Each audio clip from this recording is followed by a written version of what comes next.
Helvete vad han laddar.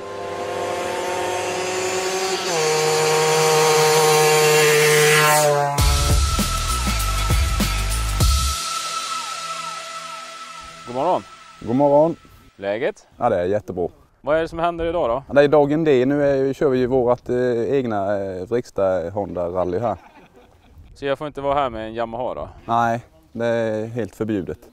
Nej, jag bara skojar, men jag har kört det här nu 3 år i rad. Bara Honda MT5, MB5 har ju varit några med, men just idag så är det bara MT5. Bra blandning. Ja, mycket svartgult, några vita, någon röd, men det är mycket svartgult. Jaha, vad innebär en sån här träff då? Vad gör ni för någonting?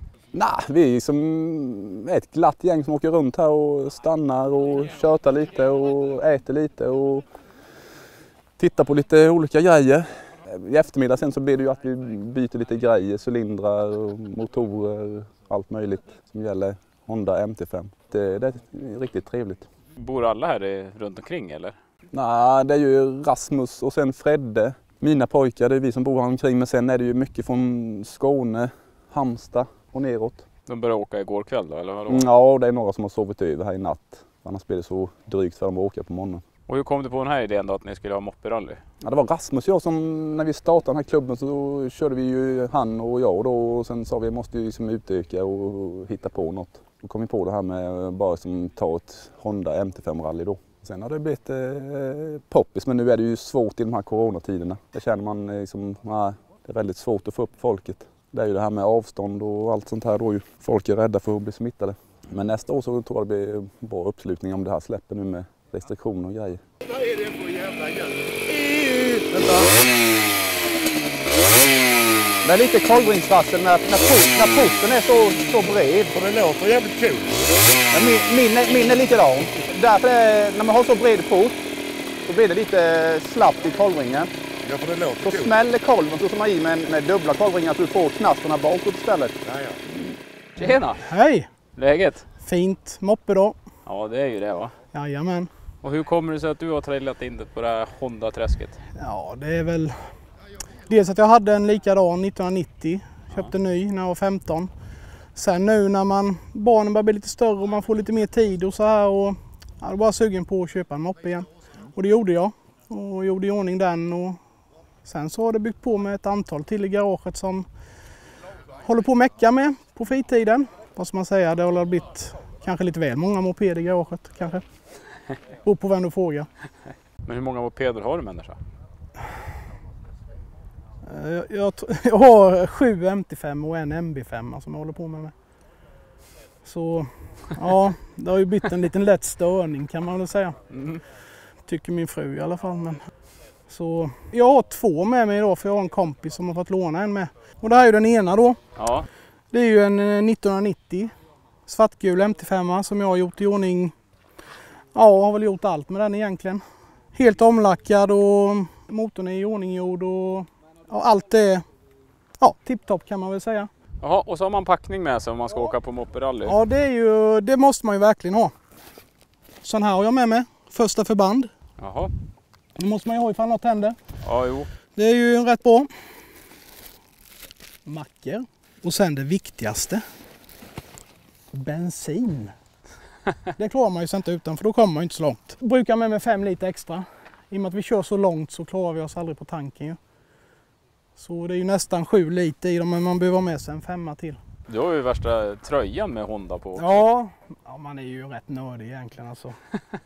Ja, jag är ju en Honda-kille. Det är ju världens största tillverkare lätt på MC om man säger. De är ju så pass mycket större än Yamaha är det väl som är 2, men jag tror att det är över 10 miljoner cyklar som Honda gör. Jag tror att Yamaha ligger på 6, 7, 8 någonting, men Honda är mycket, mycket större. Och det är ju nu säger inte jag att alla märken är bra eller dåliga, men Honda är Honda. Så det här är ju en 1990 också, fast i vit färgsättning. Så en sån här köpte jag ju ny 1990 då när jag var 15. Det här var den första jag gjorde i ordning, den var halv i ordning gjorde denna. Bara lackad tank och bakskärm, så den var i hyfsat skick. Och den är ju trimmad med då. Så den har jag lånat ut till min kompis Albin här idag, som ska vara med och prova och köra lite moppe. Ja, men det är roligt att meka och det här liksom Jag tycker nästan att det är lika roligt att meka på vintrarna som att köra på sommaren. Men det har ju meckat mycket genom åren och så här. Men smidigt med en moppe. En bil, det tar ju så mycket plats och ja, en moppe liksom, ja du bara ställer in den i hörnet sen. Sen är det klart, har man 8 moppar så är det inte bara ställa in dem i hörnet och det är ju hela garaget som är fullt. Om jag får välja vilken jag vill, då är det en helröd 88 som jag har hemma som är i nyskick, som aldrig är körd, som jag har gjort i ordning. Det är den absolut snyggaste tycker jag. Finns det någon helröd här idag? Nej, inte av den årsmodellen, gör det inte det. Den är rätt ovanlig. Det såldes inte lika mycket 87, 88, 89. Det var ju 90 sen stora bommen kom från Honda MT5 i Sverige. Sen ballade det ju fullständigt, det såldes ju hur mycket som helst.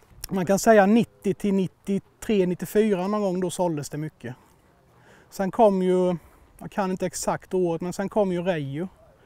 Det var ju en mycket mer modern moped egentligen och då efter det så, ja, det blir ju svårare att sälja Hondorna.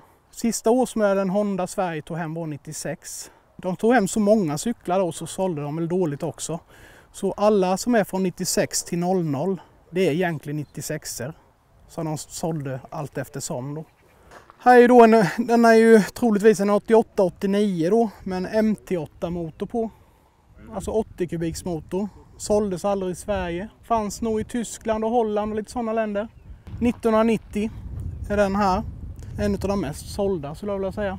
88-89 vit. Inte heller vanlig. Såldes inte så många. Här har vi ju 93 och nyare. Det är ju en annan tankdekal där. Och det var ju så den såg ut. Det är ju sista tankdekalen som kom. Jag tror det är 93 och framåt. Sen har vi ju ikonen. Det här är väl bland det svåraste man kan få tag i. Det är ju en 87. Vilket jag tycker är väldigt snygg. Jag har själv byggt denna mopeden som en kompis har numera. Denna såldes inte många av. Fanns även röd 87. Men det är inte många sålda så det är nästintill omöjligt att hitta en sån. Eller väldigt svårt i alla fall. Den fanns ju aldrig i Sverige denna limpan. Det är ju för att vi fick ju inte skjutsa i Sverige. Och då satt ju den här sadelbågen över här vid då så var ju limpan lite mer avskadad då. Så denna satt i, ja, som Tyskland, Holland fanns de här. Men man ser ju original på mopeden bakom där. Det är ju rätt stor skillnad. Ja. Det är samma längd på limpan, alltså det är samma sadel egentligen, alltså underredet. Fast det är ju skummet som skiljer då. Och det är många som vill ha den, man kan ju flytta sig lite mer. Hur långa brukar de här rutterna vara då? Ja, vi kör ju rätt långt när vi är ute och åker. Vi kör nästan aldrig under 15 mil. Ibland uppåt 20-25 mil, men aldrig under 15 nästan. För blir man utsläppt och har tiden då kör vi på. 15 mil eller 25, du får ju träsmak deluxe då ju. Ja, det kan man få, men det är ju så kul att köra moppe så att ja, det går fint.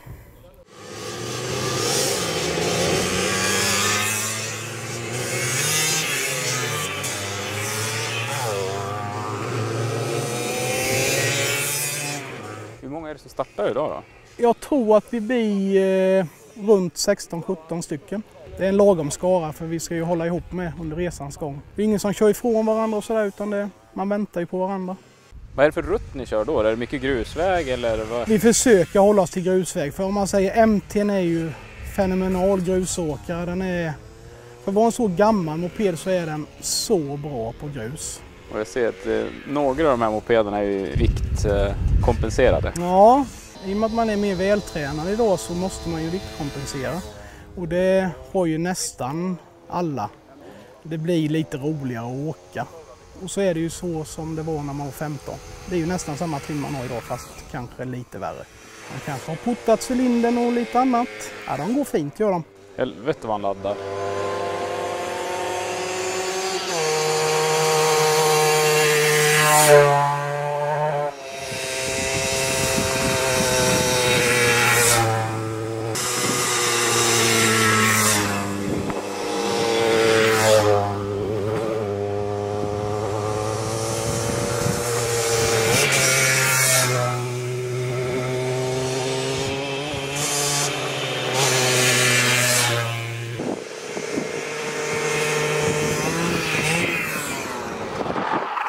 Hörru Doggelito, är du med nu då? Jajamän. Nu kör vi. Det är så här va. Jag tror min bluddrar lite på halvgas. För jag har stylat min båge va. Jag har apterat en sluttuta här. Det är ifrån Rusta. Ni vet sådana här solcellslampor för 5 kronor. Det här är det rostfria röret. Det är möjligt att det är det som gör att det... Kan det vara så? Att den stoppar till? Jag tycker det ser coolt ut. Kolla, va? En era jävla moppar, de ser ut så. Kurtans, han är stark. Så. Va? Ska jag skita i det här jävla röret, köra utan ett varv? Vi provar utan. Skiten ska ut, va? Det är viktigt att vi håller rent i naturen. Källsortera. Rostfritt i en bunke, vet du. Så, och jag slänger den.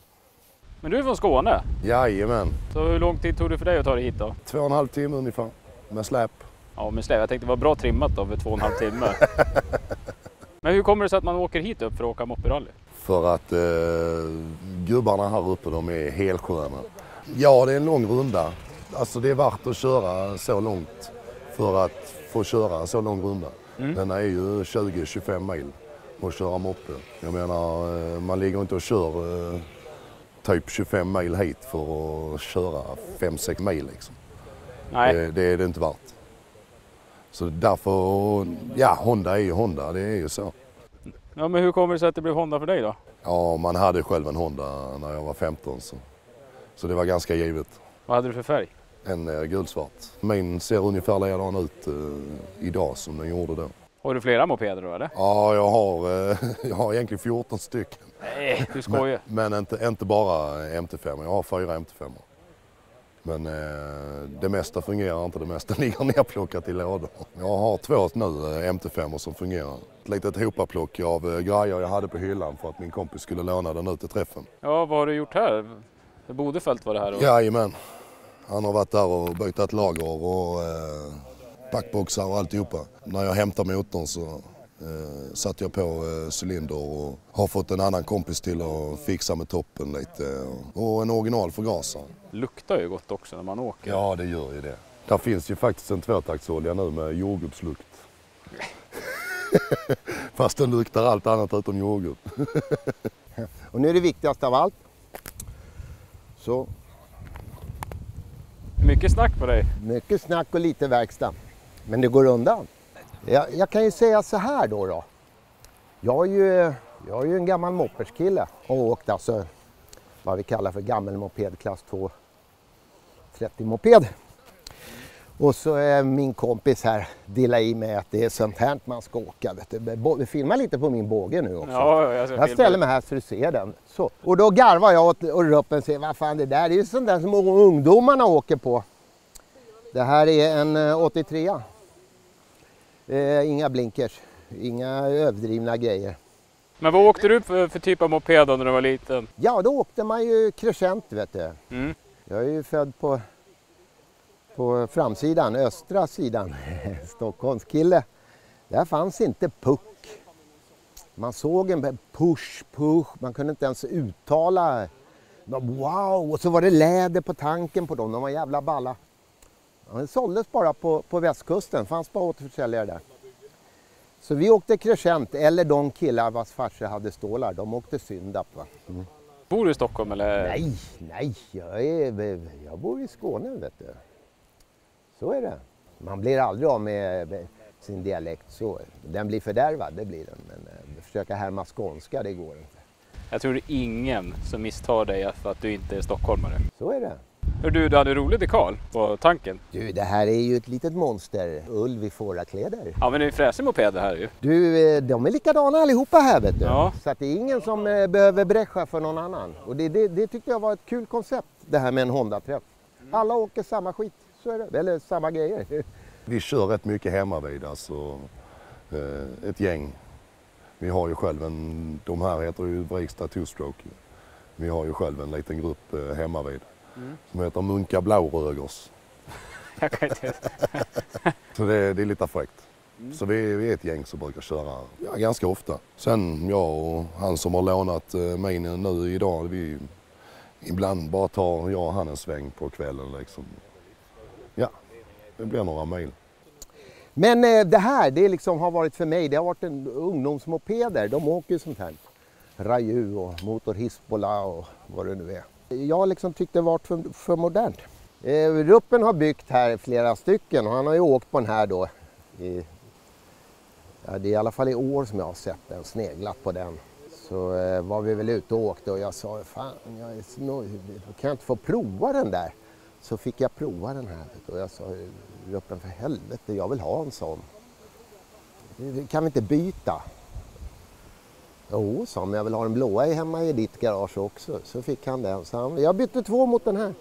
Och jag är skitnöjd. Det här är skitkul alltså.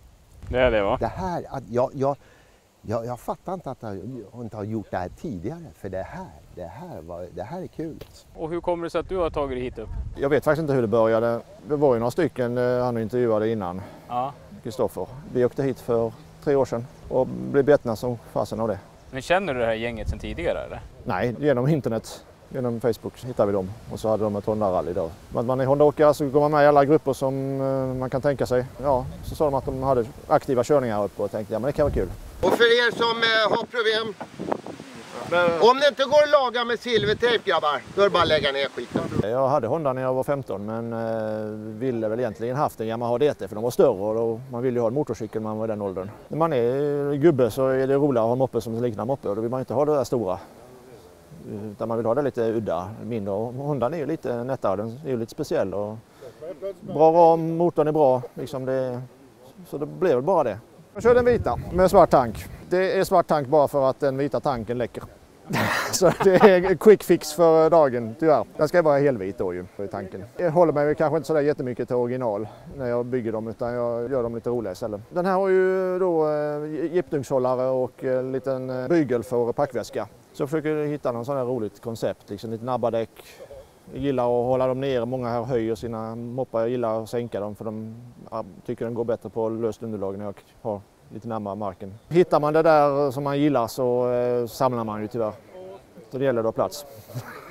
Lättare med frimärken, det är lite svårare med mopeder. Hur många mopeder har du? Jag vet inte, det är svårt liksom. Jag brukar ju, när de är dåliga så jag inte vill köra med dem det skicket de är, då slaktar jag dem i delar och lägger på hyllan för det tar mindre plats. Och det ska ju ändå delas innan renovering så att 14 kanske. Jesus. Oj, det är en katt bland hermelinerna. Så alla garvar vet du. Så, tacka, vet du. Ja. En utmanare.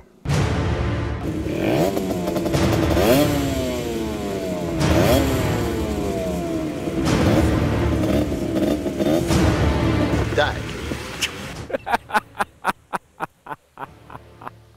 Så här har vi en kille som dyker upp med en Yamaha DT på en Honda-träff. Ja, det måste ju vara lite variation. Är det ett härligt störningsmoment för de här killarna att det kommer på en Yamaha? Jo, men det är ju det som är lite det roliga. Tror du är välkommen dit ner då, eller? Ah. Står inte vad det är för keps du har, Rasmus. Har det gått bra än så länge då, eller? Det tycker jag. Inga haverier än. Något tanklock hittade vi och plockade upp. Det brukar inte hända så hemskt mycket. Nej. Ja, det är bra studs i de här grejerna. Alltså. Ja, det är det. Det skjuter på rätt på. Ja. Hörru, ni ska ju åka så en jävla lång runda så jag släpper iväg er nu. Så får jag önska er lycka till och hoppas inte det blir någon motorras. Nej, det tror jag inte. Jag håller nog, så det gör.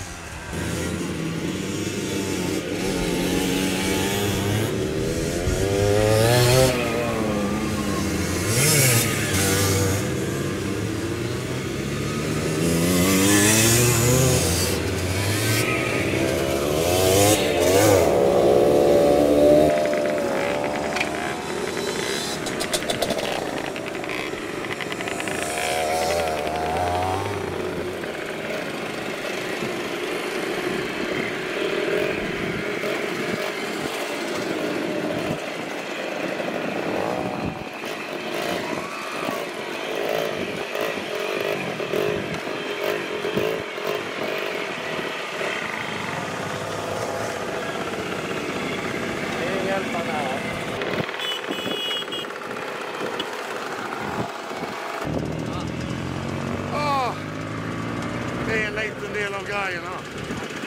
Nu kommer det. Är det här vardag eller? Ja, motorbyggaren han får ju göra rätt. Ja. Nej, den börjar flöda över innan. Det gjorde den redan igår kväll. Jag hade bytt en tank och sen så började den flöda över igår kväll. Sen trodde vi att vi hade fått rätt på den, men den började idag igen. Så nu under fikan så var vi på och pillade med den. Hade av förgasaren då, men nu vill den inte starta. Ja, du kom inte så långt. Nej. 20 meter? Ja, så dog den igen. Sen är man ju lite halvfet så att springa igång en moped, det gjorde man när man var 15. Det är ingen gymkort eller? Nej, jag är bara glad för mat. Det är som fylling.